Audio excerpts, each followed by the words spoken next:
All right, so we reached the end of the album review. So, um, who do you want? Do you want me to go first of saying what I thought of the album, or do you want to go first? Let me get it out of the way. Um, yeah. So the album, Long Live ASAP. Good album. Good album. Of course, like I told you, I had to have time to mature my ears to it. When I first listened to it, I was too involved, I guess I would say, or too influenced by his sophomore album, which I really love. I think it's still his best work, but it didn't let me appreciate what this album was for what it was. Like I gave it almost a year or 2 years or almost 3 years after listening to that album to come back to this and just sit down and just let it play, and some songs from replaying the album a bunch of times actually started getting better and better. I do think it's a good album. I think it's a really good album. Even I think I will listen more to it. It'll be in my rotation more times, and it does solidify ASAP Rocky in my evaluation of him, and it makes him stronger than it was before. Not having this one album that I really like, but having two albums that I like and one that I really like. So really good album. Dope, dope. Yeah, I think my sentiments are quite the same. I really like this album, but I'm not sure. I think, like you said, I think I maybe need to mature a little bit more. Maybe like 4 years later, and listen to both of them and see which one I like the most. But right now, I think I like them both equally in a way. Maybe his second one is a bit structured a little bit better. His sound did evolve a lot, and I think maybe that's how I'm judging it right now. I'm judging it based on evolution, right? I'm understanding that this is before that the second album, although I heard it the other way around, but like this is before the second album, and he evolved. And I think I just loved how he sort of changed his sound. Instead of sounding too much like this, it's completely different, but it's still him. It's like a evolved version of himself. So, and yeah, and I think what I love about ASAP, because like I said, I'm a big production guy. I love musical production. That's why I love Kanye West and Travis Scott. But Kanye West and Travis Scott's rapping ability, you have to be honest that it's not their strong point. Like, yeah, like Travis Scott is not that great of a rapper. Kanye West is not that great of a rapper. But they're great musicians. But now I think ASAP, what I like about ASAP is like he's a good producer, but also a good rapper. So I think that was rare, and I think that's what I was looking for in my third favorite artist. I was like someone who can produce but can rap at the same time. Because like with him, unlike Kanye West and Travis, like I can really listen to his music, although it's not really the message is not deep, but like I can listen to it like and enjoy that thing that we talked about, like use of words, the word play, and appreciate his appreciation of music. I love any artist that appreciates music and appreciates the history of music. And I think if you do that, immediately your music becomes better because you're not just basing your music on what's trending right now, but like you taking out what worked from a movement that maybe people didn't even hear much about or maybe people forgot about, and you using it to further develop your sound. And yeah, and I really like the album. I really like how he structured it, how he structured it with the bangers. Then it's like an alternative sound. And he put like a few bangers, but then put a bit of hard rap. And then the last two tracks are like sort of introspective. And yeah, man, just a really, really dope album. And I think I have to say, after listening to this album, ASAP Rocky is my third favorite rap. It's my third favorite. I just really didn't think I was gonna like this album as much as I did. Because I think even just the first time I heard it, or the second time I heard it, I was like, or the first time, I was like, wow. Second time, I was like, damn. The third, I was like, whoa. And I was just, yeah, it just surprised me that I liked it so much, especially being how his second album was so good, coming from something that's really good to doing this, and yeah, and I just love it. I think in terms of rating, I usually give my albums out of 10.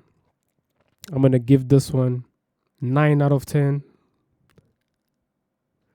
9 out of 10. Reason why I'm giving 9 is because he really exceeded my expectations, and especially coming from a really good album, like I said, to do this, you know, and yeah, and I think it's the last great album since his previous album that I've heard in the last 2 years. So that's quite a big deal for me.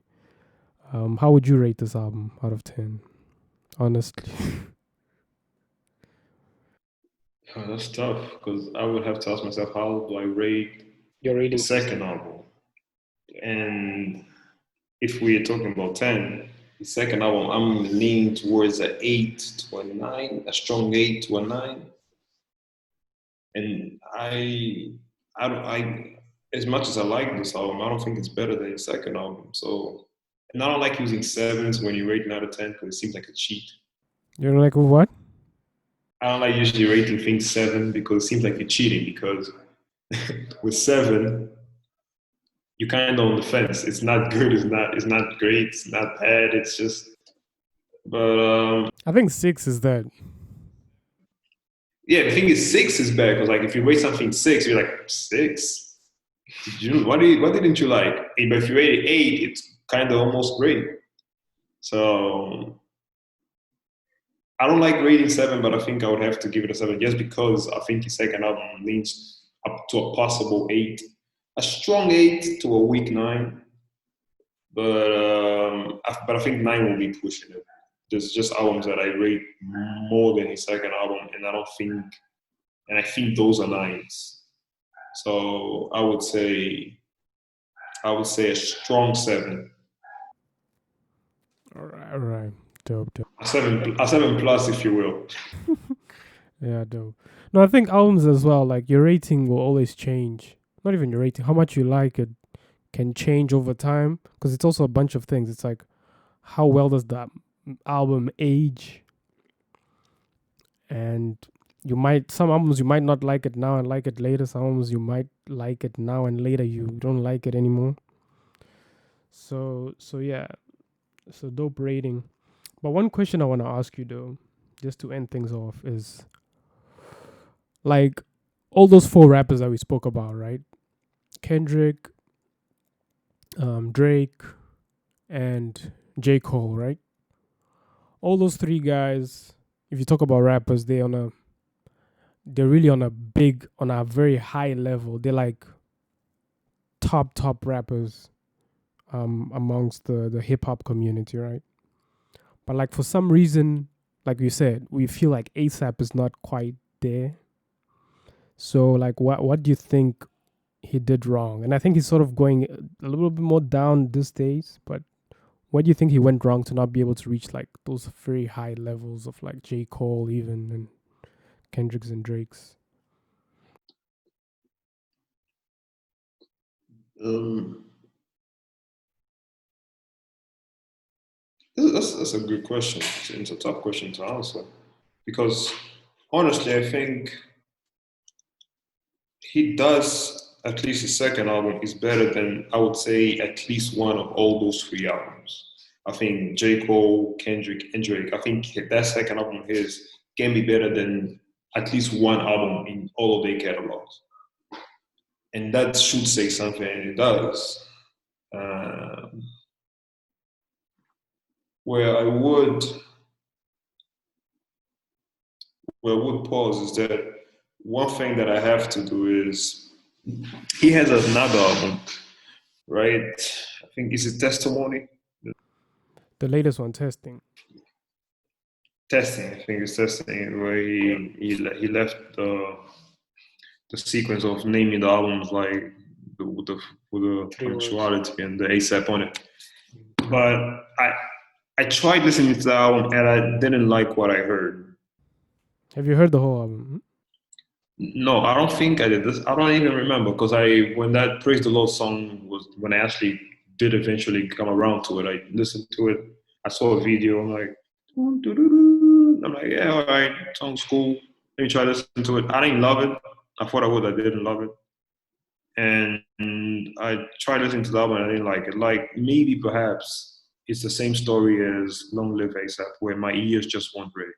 I wasn't primed to listen to it. With all this baggage now, having listened to both his first and second album, and having a better understanding of who he is, what he represents, and what he is. And I think, if I'm not mistaken, that's something I have to remember.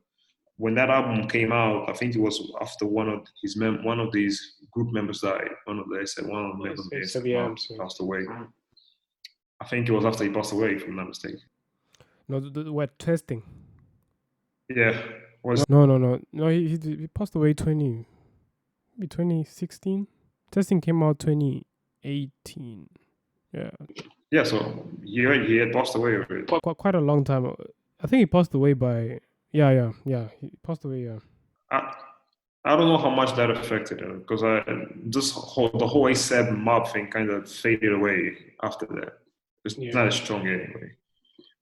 And I have to listen to the album. I have to listen to the album carefully again. And my evaluation of ASAP, perhaps after listening to this album and analyzing that, I'd rather listen to ASAP's album than I'd rather listen to Kendrick's, most of Kendrick's albums. That's the truth. But I do think Kendrick is a better rapper. But this is my personal preference. And then perhaps if my personal preference becomes more of a global preference, which I don't think it is, because Kendrick is just a much bigger act. But in my personal opinion, maybe I have to be consider where I put him. I definitely don't put him above J. Cole, not even close. But again, that has to do more with me.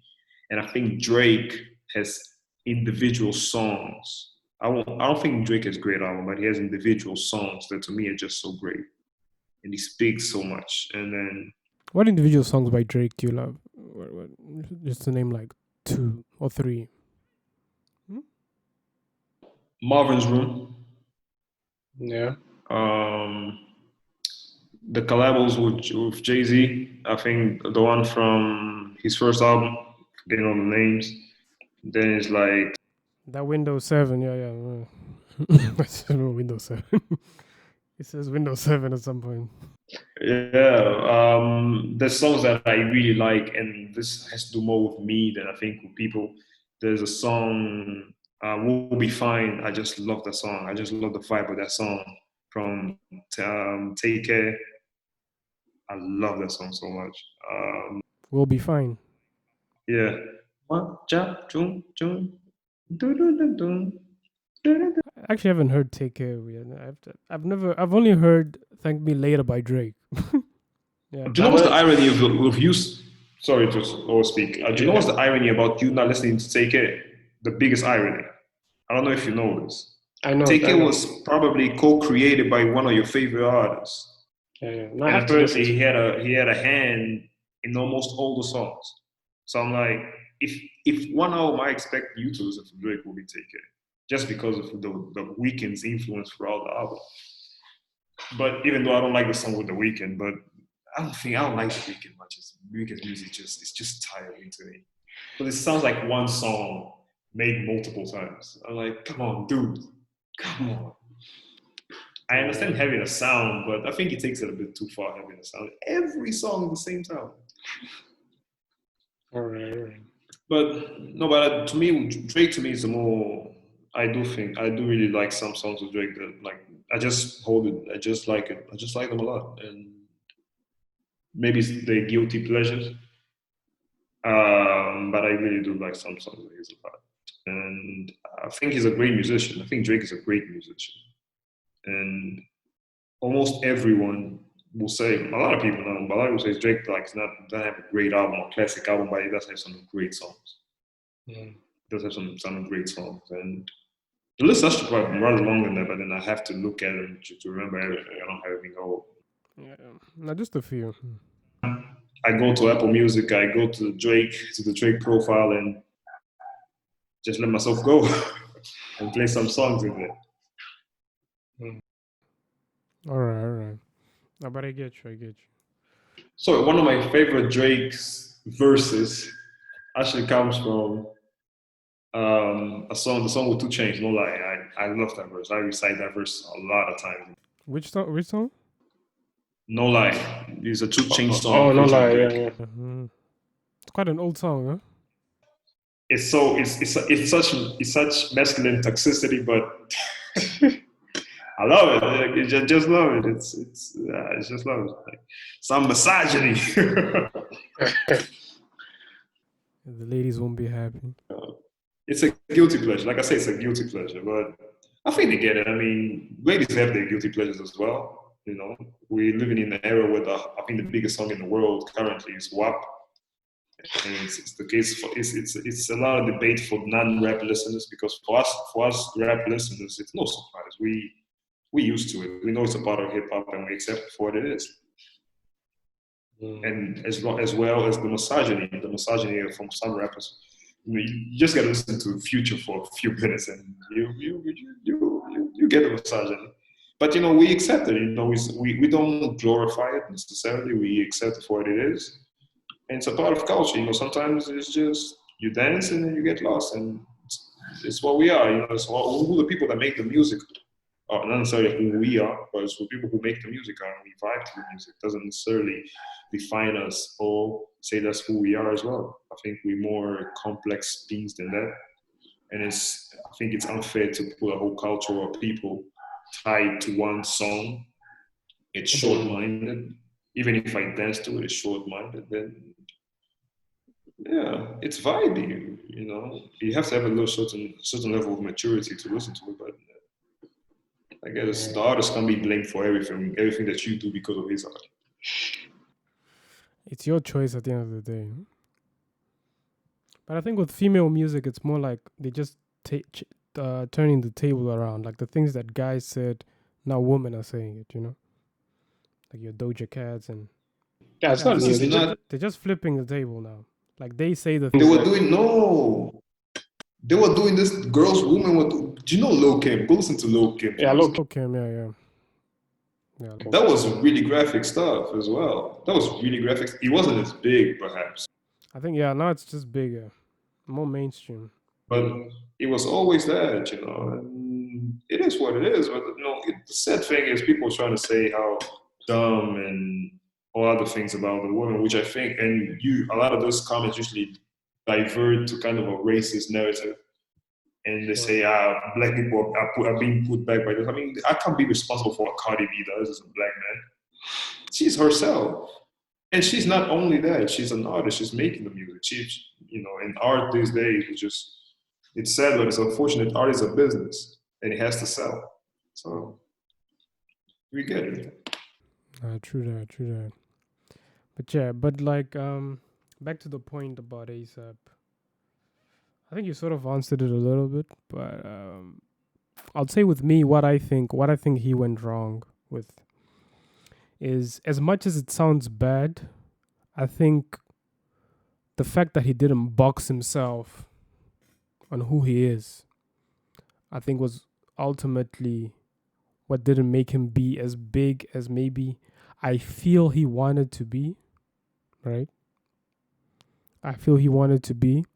I think like with like J. Cole's a great example because J. Cole I think in terms of artists, besides like Kendrick Lamar, even I think all of those three rappers that we mentioned, they sort of have clearly boxed themselves on who exactly they are. Like Drake has boxed himself as like, I'm a hit maker. Like I make hits. That's what I do.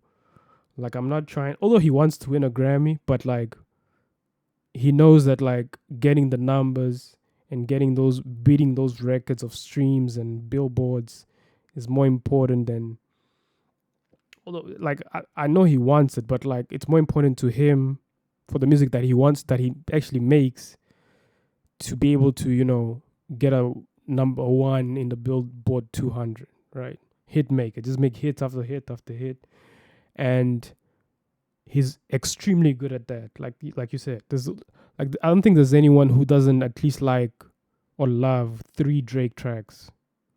There will always be a Drake track that you'll like. If you're a hip hop fan, you're always like, even if you're not a hip hop, even if you're like slightly R&B, there'll always be a Drake song that you'll like. Might not be the one that everyone likes, but there'll always be something. J. Cole has clearly boxed himself as a guy who will make the music that he wants to make and at the time that he wants to make, and he's not worried about like any award or billboard or recognition.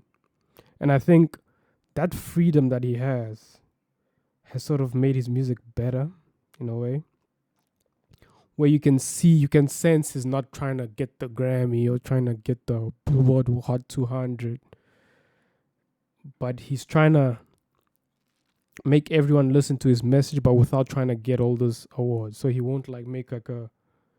That's why he barely has features with people and all that stuff.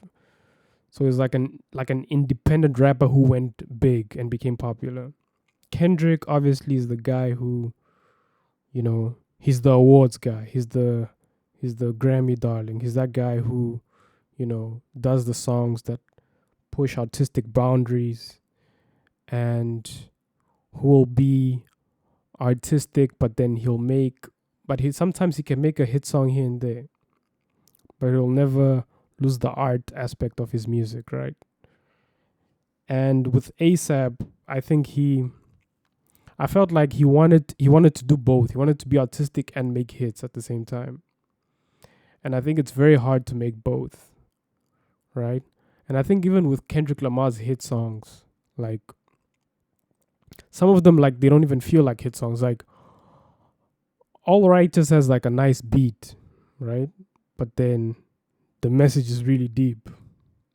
If you think about it, like it has a nice beat, but like the message is really deep. And even a song like King Kunta and even Humble as well, it's a nice beat, but then he's trying to convey a message. Although like Humble's a little bit, maybe he tried to be a bit poppy, but if you listen to his album, it's clearly a guy trying to be artistic mostly. Now with ASAP, he's artistic, but then he's trying to be commercial, and then he does a song like Praise the Lord, but then he'll do a song like Level or even Hell. And then, he'll make, even on this album, he'll make a song like PMW. And then, it's like, I think it can work to a certain point, and especially after he dropped his second album, but which was mostly artistic. I think that's sort of what like dropped him a little bit, because to make an album that's mostly artistic and then make another album like his third album and have a song like Praise the Lord where he's more commercial, I would say, instead of expanding on the sound from his second album, he sort of did something completely different and like went commercial and artistic. I think I felt that's where he went wrong. I don't know if it makes sense, but as much as people don't want to be boxed, it's important to decide who you want to be, and then if it works, it works. If it doesn't, it doesn't. But if you're trying to play in both fields, it can be a hard task, I believe it's extremely difficult to jump from box to box. It's extremely difficult and fit in those boxes that you jump into. And one example that we have is Kanye West, who was a serial box jumper. And even with him, we saw that it's a finite ability. He can only jump into so many boxes. He couldn't jump into all the boxes he wanted to. And now we see him, at least I say this is my perspective, is that we see him re-jumping some of the old boxes and taking things from his old boxes to make his new stuff. So, yeah, I believe he tried to be artistic, but it's like the pursuit of art, unless be genuine, when it's calculated, it can be one of the hardest things to do, because you have to, and then especially in the world of today, where you have to find a medium between being artistic and being commercial, because it has to sell, and they make a living out of this, or partially anyway. So, which it worked for him in the second album. And then I do have to give him some credit. I don't know how much of it was calculated, how much it was just intuition and art. But I feel he lost gas. Like he didn't have as much as he had in his second album. And I think he had a long pause as well, where he did different ventures and he tried to do different things and be different things, and so many things happened. And that cannot be taken for granted. It is something. It's not nothing. So you have to analyze who is ASAP when he makes his first album, and I will revisit it. Or maybe not this week, or maybe this week if I can. I'll revisit it. I'll listen to it with open ears and give it time, because sometimes with music, we live such fast lives is that we don't have time to give music time. You know, I've been listening to like 4 different albums now. Currently, I was listening to this all the time. I was listening to Burna Boy, and then some other albums. It's like it's so much. Nigga, you on Burna Boy. Yeah, Burna Boy, that's fire. um, you can't listen to so much. I think I can manage 4, but then I couldn't manage 6. I feel I wouldn't be given a fair chance to all 6. So it's so much music coming out. That's why I decided for myself is I don't follow music. I have interests, and then Burna Boy is an interest that I've had for the longest time. And I'm like, that is interesting to me and it matters. So like I have to listen to it. So I've been listening to it, especially his first album that I've actually sat and listened to as well. So sometimes we have to give music time, and art is that sometimes. Art is not. It's not first impressions. I don't think every art should be first impression. There are songs that hold you and punch you in the face the first time you listen to, but there's songs that grow and become your favorites. Those are just as good, or if not better, than songs that get you at first sight and they punch you in the face the first time you hear it. And ASAP has that ability. His music does get better on second, third, and fourth listens so far. So if that is true, if that shows true from his previous work, so I'm gonna give all his work that I have available the same kind of benefit. And I'll listen to it again and see what I can get from it.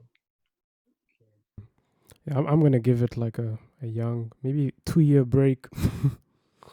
Then I'll listen to Testing. 1 or 2 years. Yeah, because I don't like to listen to an album like I heard this like an album by an artist now, and then like a month or 3, or even a year. Like at least I like to at least give a year break and then listen to, especially if the album was good. If it's good, you really need to give it a break because you go with too much expectations, you know. And sometimes you must just go with an open mind with art. Sometimes, you know. But yeah, but thank you, DWC. I think we reached the end. Thank you for your wise words and your view on hip hop music. And yeah, and peace. Thank you. Great thing you're doing here. Great album, great music. Yeah, Long.Live.A AP. So, I hope you enjoyed that review. It's always nice, like I said, to have a guest on the show. So just to mention as well the songs that I chose in R&B month. The songs are Lucky Days, Real Games, and Roll Some Mo, Beyonce's Water, Daniel Caesar, Chevalier and Pseudo, Doja Cat, Like That and Say So, Jacquees, Put in Work and Bed, NX Worries, Suede and Scared Money, Summer Walker, I'll Kill You, and Girls Need Love remix, Tory Lanez, Temperature Rising, and Sid, Smile More.